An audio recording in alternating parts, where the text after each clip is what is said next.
नमस्कार दोस्तों, चलिए जानते हैं हरियाणा के 50 फटाफट बड़ी खबरों को सिर्फ 10 मिनट में। लेकिन उससे पहले आप यह वीडियो कहां से देख रहे हैं, हमें कमेंट में जरूर बताएं। गुरुग्राम मेट्रो की सभी अड़चनें दूर, सरकार ने बढ़ी लागत को दी मंजूरी। अब रेलवे स्टेशन तक दौड़ेगी मेट्रो। हरियाणा मंत्रिमंडल ने गुरुग्राम मेट्रो परियोजना की संशोधित लागत 7,098.70 करोड़ रुपए और विश्व बैंक से फंडिंग को मंजूरी दी है। हरियाणा सरकार ने गुरुग्राम की यातायात संबंधी चुनौतियों से निपटने और कनेक्टिविटी बढ़ाने के लिए बहुप्रतीक्षित गुरुग्राम मेट्रो परियोजना को रफ्तार दी है। हरियाणा में एक साथ 10 नीतियां मंजूर, सीएम सैनी बोले 5 लाख करोड़ का होगा निवेश, 10 लाख नई नौकरियां मिलेंगी। हरियाणा मंत्रिमंडल ने मेक इन हरियाणा औद्योगिक नीति 2026 सहित 10 नई औद्योगिक नीतियों को मंजूरी दी है। इसका लक्ष्य अगले 5 वर्षों में 5 लाख करोड़ रुपए का निवेश और 10 लाख नए रोजगार सृजित करना है। हरियाणा सरकार ने सोमवार को राज्य मंत्रिमंडल की बैठक में एक साथ 10 औद्योगिक नीतियों को मंजूरी प्रदान कर नए औद्योगिक निवेश और रोजगार के बड़े रास्ते खोल दिए हैं। सबसे महत्वपूर्ण मेक इन हरियाणा औद्योगिक नीति 2026 है, जिसे मुख्यमंत्री नायब सिंह सैनी ने लगातार 2 दिन देश और विदेश के उद्यमियों के साथ बैठक कर तैयार किया है। एनसीआर में अब सीएनजी और इलेक्ट्रिक गाड़ियों से ही चलेगा एग्रीगेटर कारोबार, हरियाणा कैबिनेट का अहम फैसला। हरियाणा सरकार ने एनसीआर में प्रदूषण कम करने के लिए 1 जनवरी 2026 से ऐप आधारित टैक्सी और डिलीवरी सेवाओं में केवल सीएनजी/इलेक्ट्रिक वाहनों को अनिवार्य किया है। राष्ट्रीय राजधानी क्षेत्र एनसीआर में प्रदूषण और ट्रैफिक चुनौतियों से निपटने के लिए प्रदेश सरकार ने ऐप आधारित टैक्सी और डिलीवरी सेवाओं पर बड़ा फैसला लिया है। हरियाणा में इलेक्ट्रिक वाहनों के रजिस्ट्रेशन में 100% छूट, अनिल विज ने दी खुशखबरी, कहा फाइल आगे बढ़ा दी है। हरियाणा में इलेक्ट्रिक वाहनों के रजिस्ट्रेशन पर 100% टैक्स छूट का प्रस्ताव है, जिससे ईवी अपनाने को बढ़ावा मिलेगा। हरियाणा में इलेक्ट्रिक वाहनों को रजिस्ट्रेशन में 100% टैक्स छूट मिल सकती है।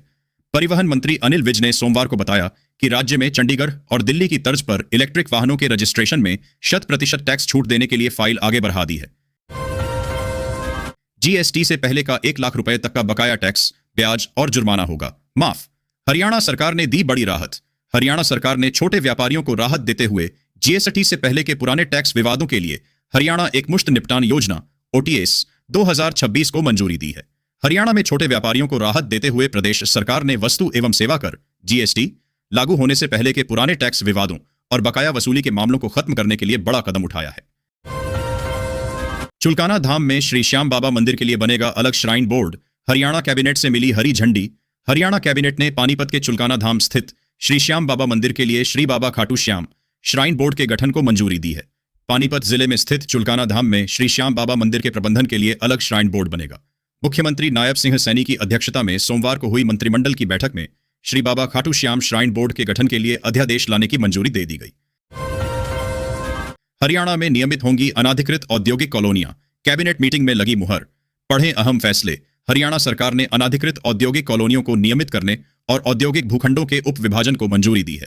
इसके साथ ही डेयरी फार्मिंग के लिए स्वयं सहायता समूहों को शामिलात भूमि पट्टे पर देने का भी निर्णय लिया गया है। हरियाणा सरकार ने अनाधिकृत औद्योगिक कॉलोनियों के नियमितीकरण के लिए विशेष नीति को मंजूरी प्रदान की है। इसके अंतर्गत कम से कम 50 उद्यमी जिनकी इकाइयां 10 एकड़ भूमि पर संचालित हैं, वे सामूहिक रूप से पोर्टल पर आवेदन कर राज्य सरकार की अनधिकृत औद्योगिक कॉलोनियों को नियमित कराने की योजना का लाभ हासिल कर सकते हैं। हरियाणा निकाय चुनाव में झटका लगते ही एक्शन में कांग्रेस, 15 दिन में ब्लॉक अध्यक्षों का होगा ऐलान। निकाय चुनाव में हार के बाद हरियाणा कांग्रेस संगठन को मजबूत करने की तैयारी में है। पार्टी 15 दिनों के भीतर ब्लॉक अध्यक्षों के नामों की घोषणा करेगी, जिसमें जिलाध्यक्षों से 3 संभावित नाम मांगे गए हैं। निकाय चुनाव में मुंह की खानी के बाद कांग्रेस को हरियाणा में अपने संगठन को और मजबूत करने की सुध आई है। पार्टी की प्रदेश इकाई की ओर से जिलाध्यक्षों से ब्लॉक अध्यक्ष के लिए संभावित 3 नाम मांगे हैं।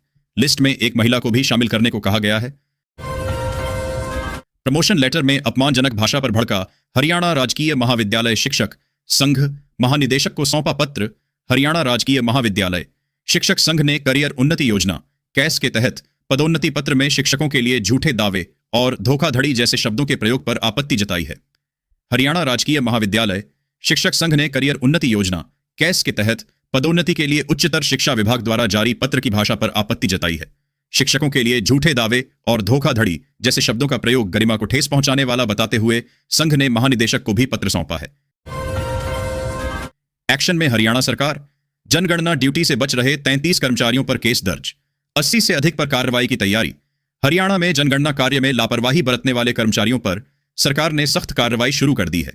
अब अब तक 33 कर्मचारियों के खिलाफ एफआईआर दर्ज की गई है, जबकि 80 से अधिक पर कार्रवाई की तैयारी है। हरियाणा में चल रहे जनगणना कार्य के बीच ड्यूटी में कोताही बरतने वाले कर्मचारियों पर सरकार ने कार्रवाई शुरू कर दी है। प्रदेश में अब तक 33 कर्मचारियों के खिलाफ एफआईआर दर्ज कराई गई है। मोरनी में पर्यटन को बढ़ावा, अब खेतों की जमीन पर खुल सकेंगे होटल, ढाबे और होम स्टे सेंटर। हरियाणा सरकार ने मोरनी में पर्यटन को बढ़ावा देने के लिए कृषि भूमि पर होटल, रेस्टोरेंट, ढाबे और होम स्टे खोलने की अनुमति देने वाली नई सीएलयू नीति लागू की है। इस कदम से क्षेत्र में निवेश और रोजगार के अवसर बढ़ेंगे। हालांकि पर्यावरणीय संवेदनशीलता का भी ध्यान रखा जाएगा। हरियाणा सरकार ने राजधानी चंडीगढ़ के निकट मोरनी के पर्यटन को बढ़ावा देने के लिए नियमों में बड़ी छूट दी है। नई व्यवस्था के मुताबिक अब पंचकूला मोरनी रोड और चंडी मंदिर मोरनी थापली मार्ग के आसपास कृषि क्षेत्र में होटल, रेस्टोरेंट, ढाबा और होम स्टे खोले जा सकेंगे। पंचकूला में ट्रैफिक नियमों को लेकर पुलिस सख्त। 2025 में हर महीने काटे गए औसतन 7,000 से अधिक चालान। पंचकूला में यातायात नियमों का उल्लंघन करने वाले वाहन चालकों पर पुलिस सख्ती बरत रही है, जिससे चालानों की संख्या में भारी वृद्धि हुई है। पंचकूला में ट्रैफिक नियमों की अनदेखी वाहन चालकों पर भारी पड़ रही है। नियमों को तोड़ने वाले वाहन चालकों के खिलाफ ट्रैफिक पुलिस सख्ती से निपट रही है। एजेएल प्लॉट केस में भूपेंद्र हुड्डा की मुश्किलें बढ़ीं। ईडी की याचिका पर हाई कोर्ट ने जारी किया नोटिस। ईडी ने पंचकूला की विशेष पीएमएलए अदालत द्वारा एजेएल प्लॉट आवंटन मामले में मनी लॉन्ड्रिंग कार्यवाही बंद करने के आदेश को पंजाब एवं हरियाणा हाई कोर्ट में चुनौती दी है। हरियाणा के बहुचर्चित AJL associated journals limited plot आवंटन मामले में पूर्व मुख्यमंत्री भूपेंद्र सिंह हुड्डा व अन्य आरोपितों की मुश्किलें एक बार फिर बढ़ती दिखाई दे रही हैं। हरियाणा में जनगणना और एसआईआर के कार्यों में तेजी लाने के निर्देश, मुख्य सचिव ने की समीक्षा। अधिकारियों को दिए कड़े निर्देश। हरियाणा में जनगणना 2027 के तहत मकान सूचीकरण और आवास गणना में अच्छी प्रगति हुई है। मुख्य सचिव अनुराग रस्तोगी ने अधिकारियों के साथ समीक्षा कर कार्य को प्राथमिकता से पूरा करने के निर्देश दिए। हरियाणा में चल रही जनगणना 2027 के अंतर्गत मकान सूचीकरण एवं आवास गणना HILO के कार्यों में उल्लेखनीय प्रगति दर्ज की गई है। राज्य के अधिकतर क्षेत्रों में हाउस लिस्टिंग गतिविधियां शुरू हो चुकी हैं। कुरुक्षेत्र विवि में खुलेगा महाराणा प्रताप अध्ययन केंद्र, सीएम नायब बोले। शहजादपुर कॉलेज का नाम होगा महारानी पद्मावती। मुख्यमंत्री नायब सिंह सैनी ने कुरुक्षेत्र विश्वविद्यालय में महाराणा प्रताप अध्ययन केंद्र और एक चेयर स्थापित करने की घोषणा की। उन्होंने शहजादपुर के राजकीय महिला महाविद्यालय का नाम बदलकर महारानी पद्मावती राजकीय महाविद्यालय करने का भी ऐलान किया। मुख्यमंत्री नायब सिंह सैनी ने कहा कि कुरुक्षेत्र विश्वविद्यालय कुवे में महाराणा प्रताप के नाम पर अध्ययन केंद्र शुरू होगा और एक चेयर स्थापित की जाएगी। शहजादपुर के गांव बद्दागर स्थित राजकीय महिला महाविद्यालय का नाम बदलकर महारानी पद्मावती राजकीय महाविद्यालय किया जाएगा। मनीषा मौत मामला में सीबीआई जांच में देरी पर फूटा हरियाणा के लोगों का गुस्सा। 7 जून को फिर होगी महापंचायत, ढाणी लक्ष्मण की शिक्षिका। मनीषा मौत मामले में अब 7 जून को महापंचायत होगी। सीबीआई जांच में देरी पर रोष जताते हुए मनीषा के पिता ने जल्द न्याय न मिलने पर आमरण अनशन की चेतावनी दी है। गांव ढाणी लक्ष्मण की शिक्षिका मनीषा मौत मामले में अब 7 जून को महापंचायत होगी। रविवार को सामाजिक संगठनों एवं ग्रामीणों की ढाणी लक्ष्मण में पंचायत हुई। अध्यक्षता पूर्व बीडीसी धर्मवीर बुढ़ेड़ा ने की। हरियाणा में 30 जून तक बिना ब्याज जमा करवा सकते हैं टैक्स, सीएम नायब ने मानी नगर परिषद चेयरमैन की मांग। दादरी नगर परिषद चेयरमैन बख्शीराम सैनी की मांग पर हरियाणा सरकार ने बकाया हाउस टैक्स पर 100% ब्याज छूट की नीति फिर से लागू की है। दादरी शहर के हाउस टैक्स बकायेदारों को राहत देने और नगर परिषद के राजस्व को बढ़ाने के लिए नगर परिषद चेयरमैन बख्शीराम सैनी द्वारा गत दिनों मुख्यमंत्री नायब सिंह सैनी को पत्र लिखकर पिछले वर्षों के बकाया हाउस टैक्स पर लगे ब्याज में 100% छूट को दोबारा लागू करने की मांग की थी, जिसके बाद प्रदेश सरकार ने इसे शुरू किया है। राजीव कॉलोनी में 85 लाख की लागत से बिछेगी सीवर और पेयजल लाइन, समस्याओं का होगा समाधान। फरीदाबाद की राजीव कॉलोनी में 85 लाख रुपए की लागत से सीवर और पेयजल लाइन बिछाई जाएगी, जिससे लंबे समय से चली आ रही समस्याओं का समाधान होगा। राजीव कॉलोनी में पिछले काफी समय से चली आ रही सीवर और पेयजल लाइन की समस्या का समाधान करने की तैयारी है। निगम की ओर से 85 लाख की लागत से सीवर और पानी की लाइन डाली जाएगी। स्थानीय विधायक सतीश फागना और पार्षद मुकेश डागर की ओर से जल्द काम शुरू करने के निर्देश दिए हैं।